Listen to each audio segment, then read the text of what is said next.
Alright, here's another update on the C1500 build. I decided to go there and take off some parts for the throttle body fuel injection, to go there and clean up the severe rust on them and paint them. And so far, if you mind the dirt that's accumulated from letting them sit outside in the rain for a couple days, they turned out pretty good. There's some problems with it here and there, but as long as it's not going to rust, it's fine. And while I was waiting on that, figured out the rear bumper. If I can crawl underneath here on the wet ground and show you. They never decided to fully put it on correctly, because not only is this right here, there's supposed to be a big bolt nut that goes through right here. This is supposed to be all the way up here. They never hooked it up right. And along with being under here longer, lo and behold, both shocks are rusted through. The spare tire hoist is seized in place. And that there is a lot more rust on here on the main components than I originally thought and hoped that there would be. But the side panels are rust free, except for the driver's side rear wheel arch. But everything else is basically rust free on there until you get back here to the replacement bumper that's already starting to rust through.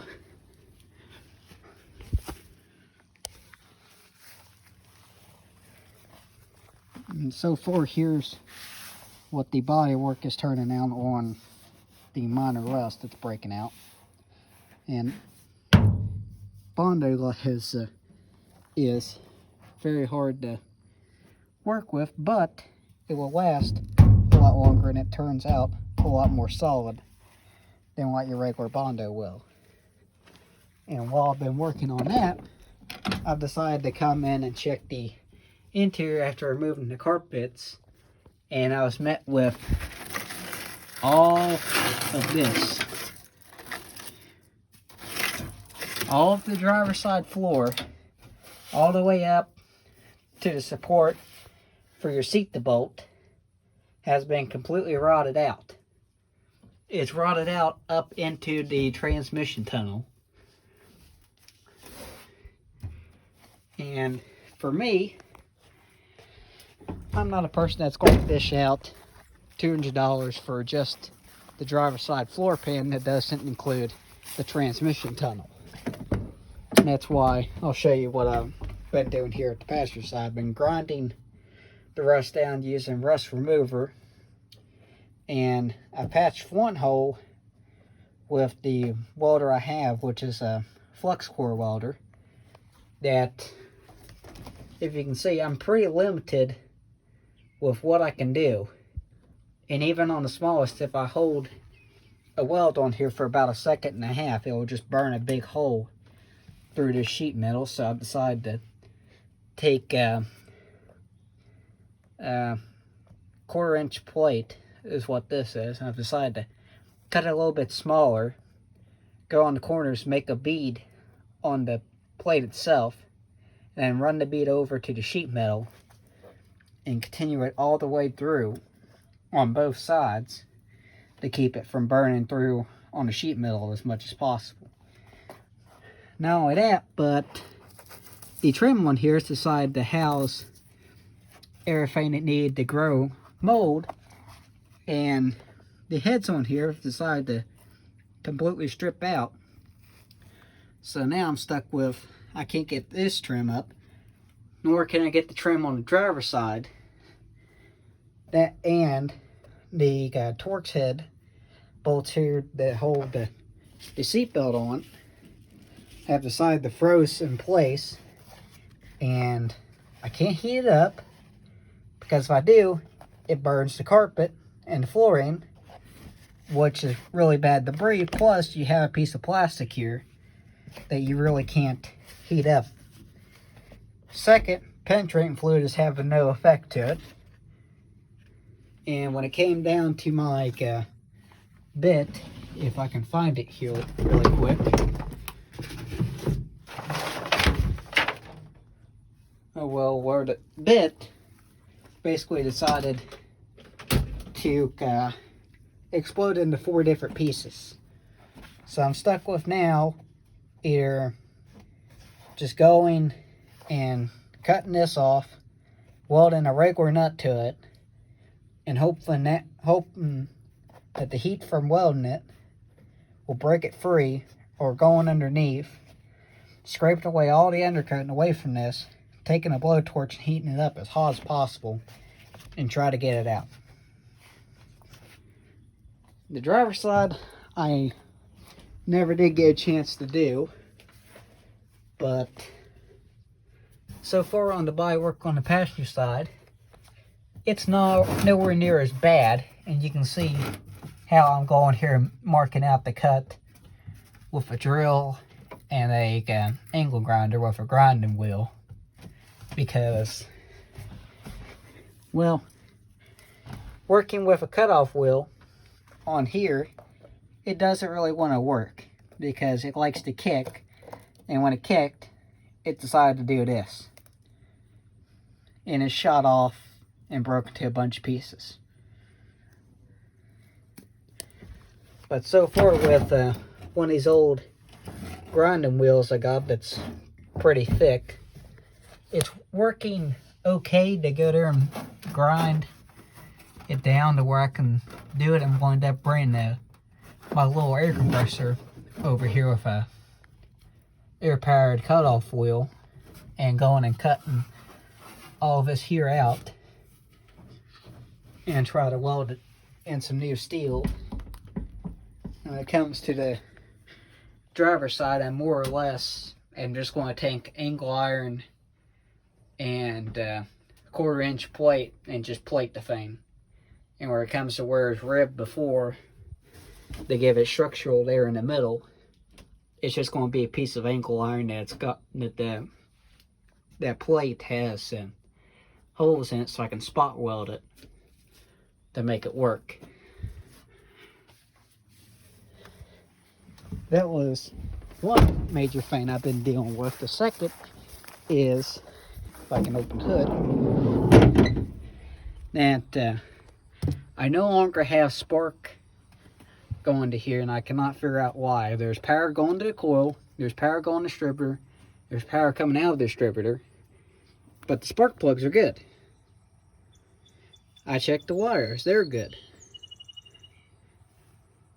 But the second you crank it, there's no power to anything. The only power that's going to is the fuel injectors and the starter way back down there. That's the only thing that's getting power up here. I don't know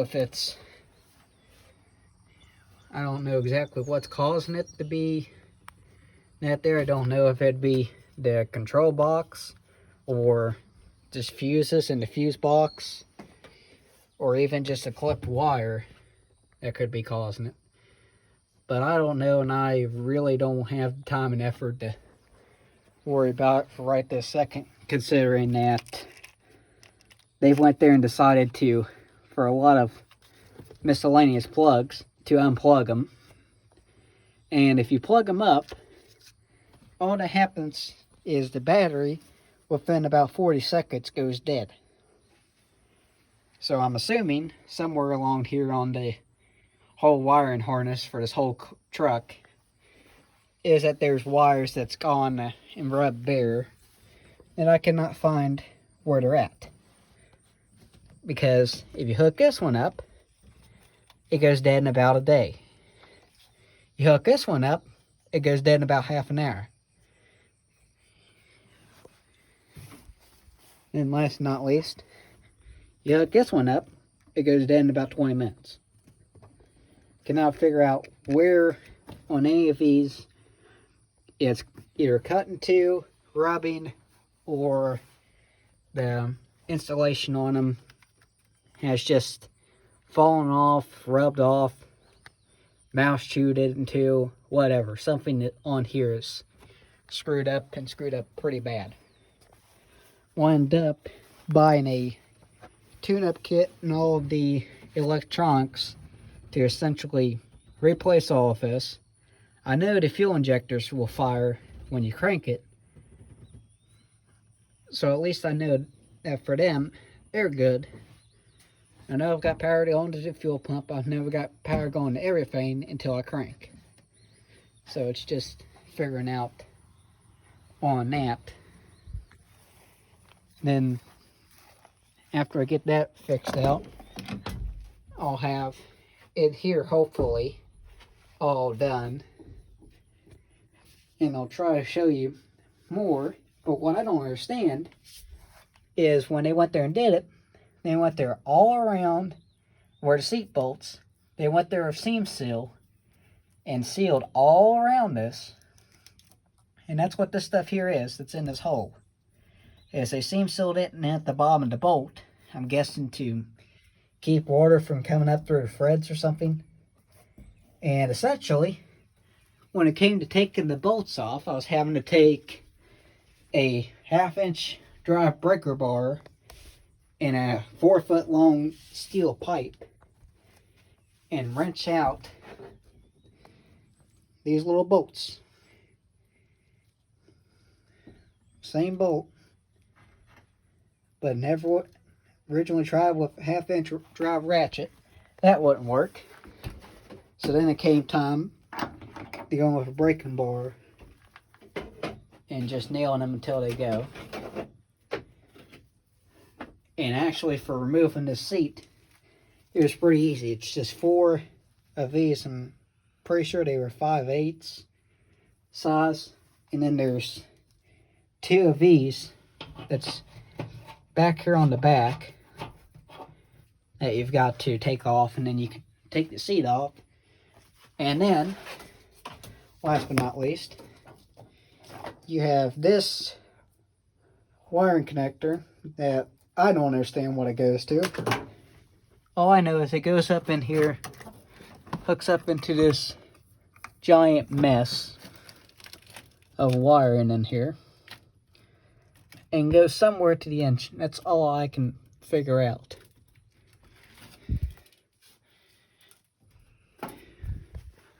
But I did figure out that if you take out the head unit, someone has cleverly stashed a bag of 10 amp fuses behind the stereo. So I'm assuming that the previous owner knew there was a wiring problem somewhere and decided to just fix it by using up a bunch of fuses. And as you can see, almost all the stuff that I think is gone bad, I put in the biggest fuses I've had, which are these, which really, the only thing I've changed is the brake light fuse. I've changed it. The ignition fuse, I've changed it about 12 times. The fuse for the radio, front wipers, and the one for the parking lamps I've changed. But other than that, all these others are what they've put in here. I do know if, go ahead and do this here. There's my problem with all of them stupid little wires. Because this has been charging all day, and I unhooked it probably 10 minutes ago.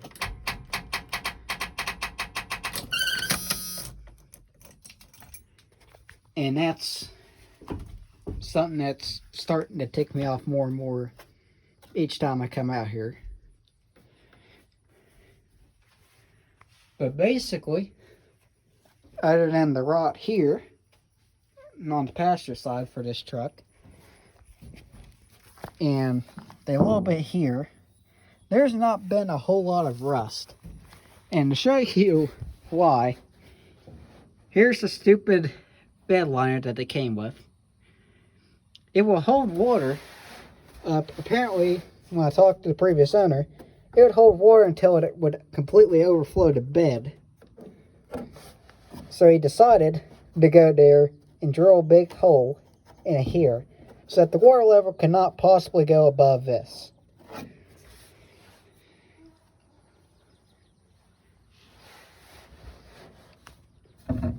And so there happens to be one little hole that lets this fan drain.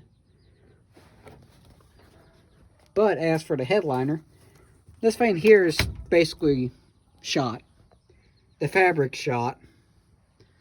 So I don't even know if I'm going to put in a headliner. I might just go there and cover everything up, sand this whole thing down in here and paint it. And a new problem I've discovered is watch this crack when I give this a little bit of pressure. If it rains very hard and I have this truck, the rear end pointed that way, it immediately decides to push open this here. Then a lot of times it likes to do that. I'll come in here after it rains real hard and it will push open like this. And then here will just be flooded with water. So I'm basically at the point of either A, siliconing this here on it, like how I've done with the outside, or going, after this becomes straight legal and I get the title, going up to my nearest Safe Light installer, buying the rear glass from them and the seal, and having them put it in.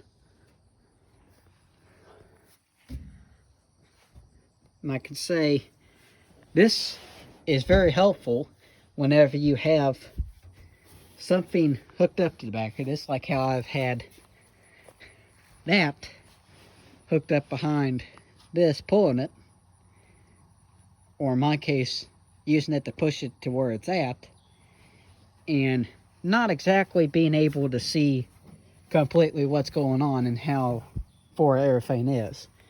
That makes it very easy for you to have someone behind you to yell out exactly how far you've got and all of that.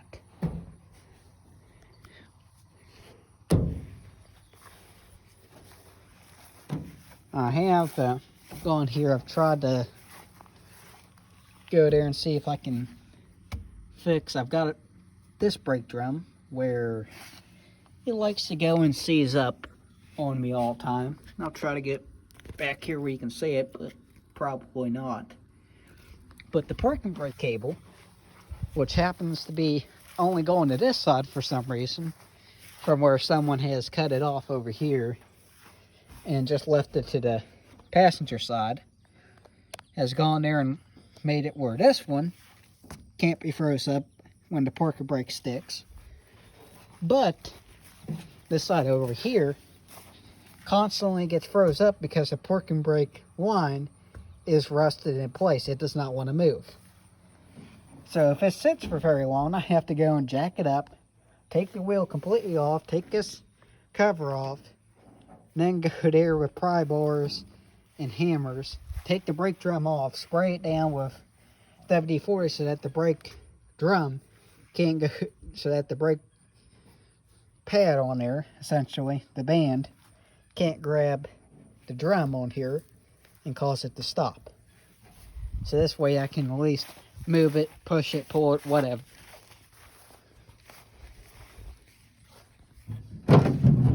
That, and if you give me a second, I'll show exactly why I don't like the original bed liner that comes on these. As soon as I find, well, I fill it with screwdrivers, and I'll show you exactly why.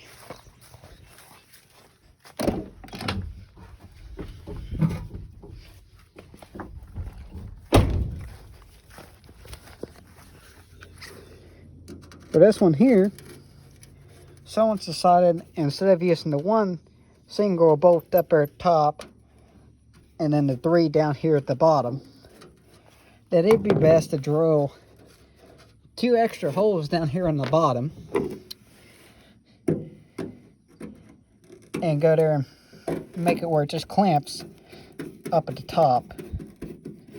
And which now there's a problem in which you can see why this happens, because now the bottom, when it gets wet, will swell.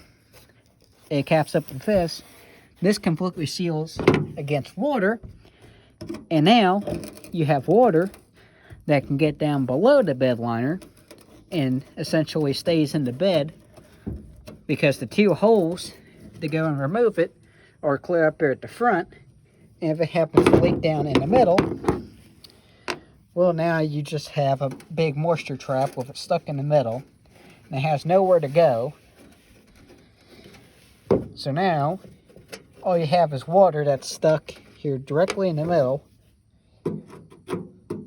that can't go anywhere and just causes it to rust out.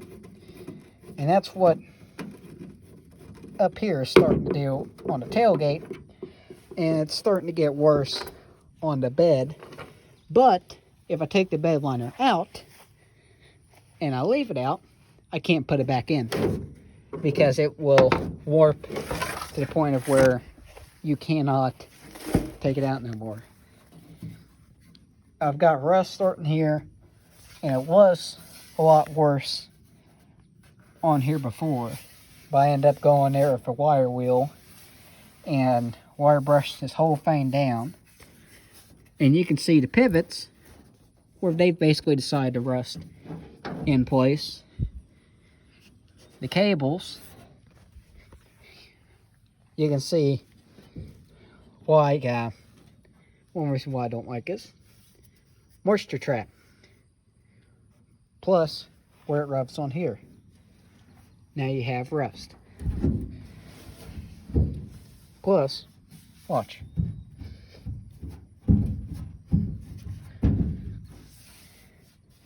They're worn out. You have to hit on it for it to close. And the very first thing that happened when I opened the tailgate was this decided to snap and come straight out and almost nail me in the hand after I was doing it, because I decided to have my hand here to go to help pull it down, because it decided to seize in place.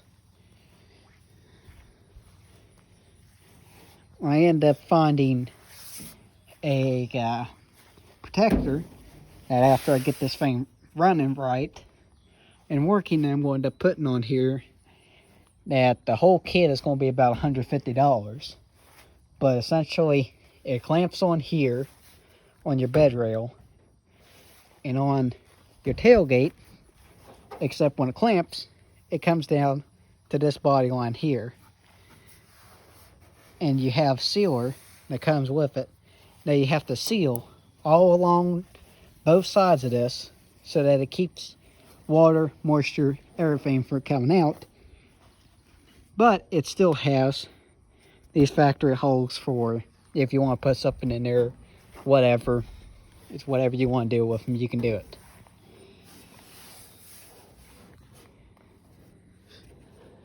And I'll try to go there and show you what I'm talking about with the bed rusting out. You're probably not going to be able to see it, but down there way at the bottom here, you might be able to see a little bit better. But basically way down at the bottom, the water is deciding to sit. It's not letting it go to dry up, and essentially that's the main problem for it. But yeah, I don't have room no more. I got the seat sitting in there. All right, I'll put it underneath the truck.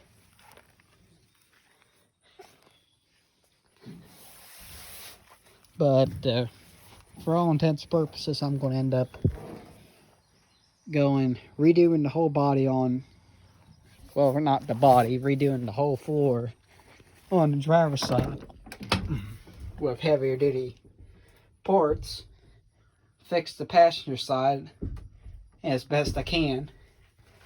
And what I'm going to do after I get all of this here sanded and done, I'm going to end up going and either rust preventer coating it or undercoating both sides of it and trying to seal it so that it keeps it from going and rusting out like how it is now. Because to me, this is pitiful, but that's what you get from someone that owns an older truck, car, whatever, and doesn't care about it. Like for me, honestly, a person can say, well, you need to go there and drill holes in this so that I can drain. Yes, I know I need to do that, but it's not going to last like this, because from the way it was before, someone has the correct size on the rear and a smaller size on the front, so that's angled facing down like that. So now you can see why and what I'm talking about.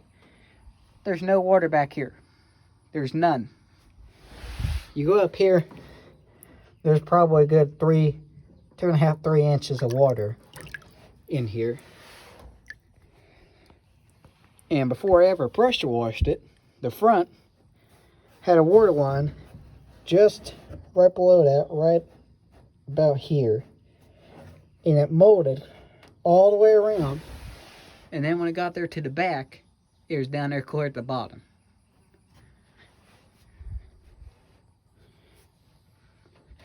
But the main reason why it never did drain before was back here was someone decided to go there, throw a bunch of tires in the back, and a bunch of leaves piled up from it sitting for years and not working. Not going there and being able to drain. And so far, I don't know exactly if I'm going to end up keeping it like this without a bed liner and repainting it like this, or if I should go and just leave this in here, or if I should bed line it or whatever. I don't know. I haven't decided.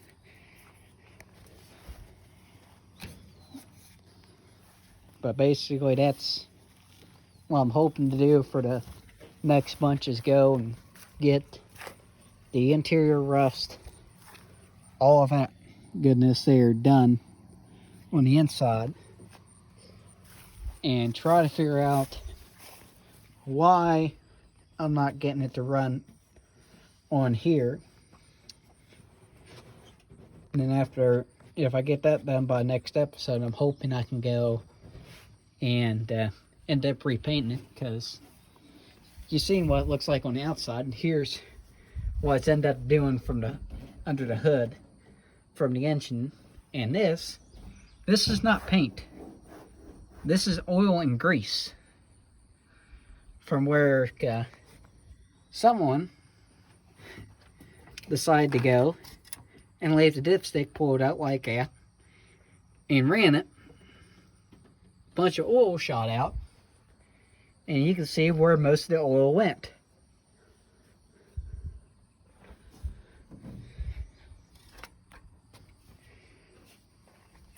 But basically everything else on this truck, besides the floor on the cab and a little bit of rust here and the minor problems with the engine, it's a solid truck. Yes, it's got problems, but I mean, all in all, if you buy a truck, if someone buys a truck for $300 and ends up giving it to you, you know there's going to be problems with it. You know it's not going to be perfect. You know there's going to be rust. You know there's going to be engine transmission troubles. You know there's going to be leaks. There can be anything wrong with it. Like, the whole reason why I got it for free was because the rear passenger side locked up. The first thing that the guy that had it thought was, well, the rear end's locked up.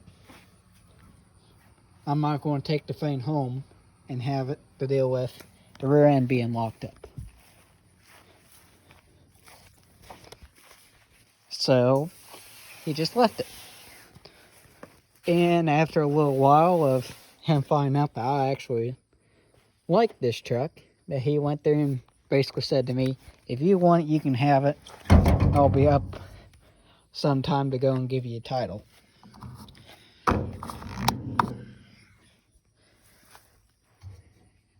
And that's basically how this became my new project, because originally that was going to be my project, and I'll end up posting some videos about it soon.